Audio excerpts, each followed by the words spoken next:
ঈদের সকালটা একটু অন্যরকমভাবে শুরু হলেও ঈদের বিকেলটা হলো আলাদা। এই যে আমার আব্বা এসেছিল মাংস দিতে, এই যে মাংসগুলান দিয়ে গেছে, আমি মাংসগুলান ঢেলে আবার রান্না করতে বসাই দিয়েছি, কারণ আমার বাবা বাড়ি থেকে খেয়ে আসেনি। আমার বাপ আর আমার ভাইয়ের ছেলে এসেছিল, মানে আমার দুই বাপ। রান্না বান্না করে আমার আব্বা ঘুমায় পড়েছিল। আমি হচ্ছে যে একটু ছাদে গেলাম, আমার জায়ের মেয়েকে কোলে নিয়ে এই যে ছবি তুলছিলাম আর কিছু ফটোশ্যুট করছিলাম। আসলে কুরবানি ঈদের দিনে অনেক ব্যস্ত থাকতে হয়, চেহারার অবস্থা খুবই বাজে। এই যে ওকে নিয়ে একটু ভিডিও শ্যুট নিচ্ছিলাম, তারপরে ছবি টবি তুলে বসে থেকে গল্প করছিলাম। আমার আব্বা আর আমার ভাইয়ের ছেলে, মানে আমার দুই বাবা চলে যাওয়ার পরে আপনাদের ভাইয়া সিনেমার টিকিট কেটেছিল, তো সিনেমা দেখতে চলে গিয়েছিলাম। আসলে গতকাল থেকে আমার মনটা খুবই খারাপ ছিল, কেন জানি না, হঠাৎ করে ছোটোবেলাটাকে খুবই মিস করছিলাম। ছোটোবেলার ঈদটাকে খুব মনে পড়ছিল। তো আমাদেরকে না জানায় সে সিনেমার টিকিট কেটেছিল। তো আব্বা আসার কারণে আমরা সিনেমা দেখতে গিয়েছিলাম প্রায় 1 ঘন্টা লেটে। কারণ আব্বা খাওয়া দাওয়া করে, আব্বার জন্য আমি হচ্ছে চালের আটার রুটি করেছিলাম। চালের আটার রুটি কুরবানির গোশত দিয়ে আমার বাবা খেতে খুবই পছন্দ করে।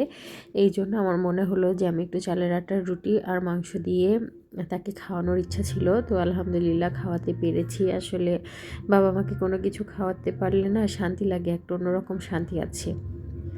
তারপরে তারা চলে যাওয়ার পরে আমি মানে এত তাড়াতাড়ি রেডি হয়েছি যে বলার মতো না। রেডিমেডি হয়ে এই যে চলে গিয়েছিলাম গ্র্যান্ড রিভার ভিউয়ে সিনেমা দেখার জন্য। এখানে সিনেমাটা এত বাজে ছিল যে বলার মতো না। আমার কাছে ভালো লাগেনি, অনেকের কাছে আবার ভালো লাগতেও পারে, কিন্তু আমার কাছে ভালো লাগেনি। অর্ধেক এমনিতেই তো গেছে 1 ঘন্টা পরে, তার উপরে আবার আধা ঘন্টা, প্রায় 1 ঘন্টার মতো দেখেছি। দেখার পরে বের হয়ে চলে এসেছি। এসে যে এখানে আমরা এখন একটু হালকা পাতলা খাওয়া দাওয়া করব, মানে একটু নাস্তা করব, পেস্ট্রি খাবো।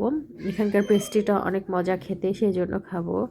আমার এক ছেলে এক মেয়ে নিয়েছিল চকলেট ফ্লেভারের পেস্ট্রি, আর আমি হচ্ছে ভ্যানিলা, কারণ আমার চকলেট খেতে ভাল লাগে না, বয়স হয়ে গেছে তো এই জন্য। তো এখানে বসে থেকে আমরা গল্প করছিলাম আর চারিদিকের হচ্ছে যে ভিডিও শ্যুট নিচ্ছিলাম, জায়গাটা কেমন এ আর কি। তো আজকের মন খারাপটা উড়ে গেছে, যেহেতু বাবা এসেছিল, ভাইয়ের ছেলে এসেছিল, মানে আমার দুই বাবা এসেছিল। তো দুই বাবা আসার কারণে মনটা ভালো হয়ে গেল। আবার বিকেলে সন্ধ্যার দিকে সিনেমা দেখতে যাওয়ার কারণে আরও একটু মনটা ভালো হয়ে গেল। তো বাইরে ঘোরাফেরা করলে মনটা এমনিতেই ভালো হয়ে যায়। তো আমারও মোটামুটি ভালো হয়ে গেছে। কালকে বাবার বাসায় যাব, সেই ভিডিওগুলো না আপনাদের সাথে শেয়ার করব। এই যে এখানে পেস্ট্রি চলে এসেছে, তারপরে আমরা খাচ্ছিলাম। এই যে আমার ছেলে বলছিল খুব মজা হয়েছে, খুব ভালো লেগেছে। তো খাওয়া দাওয়া করতে করতে গল্প করছিলাম আমরা। আপনাদের ভাইয়াকে বলছিলাম তুমি একটু খাও, তো আমি আবার এখানে একটু খাওয়াই দিচ্ছিলাম। সেগুলা খেতে চায় না, তার কারণ তার একটু সমস্যা আছে। তারপরে আমি জোর করে 2 বার খাওয়াই দিলাম। এই যে আসার সময় নিচে, বাসায় চলে আসার সময় নিচের এই ভিউটি আমার কাছে এত ভালো লেগেছে। সবাই অনেক ছবি টবি তুলছিল, তো আমার আবার এত ছবি টবি তুলতে ভাল লাগে না, এই জন্য আমি আবার ছোট্ট করে একটু ভিডিও করে নিলাম, কারণ চোখে খুবই ভালো লেগেছে। এটা সাধারণত সবসময় চালু থাকে না, ঈদের সময়টা বিশেষ করে এটা চালানো হয়।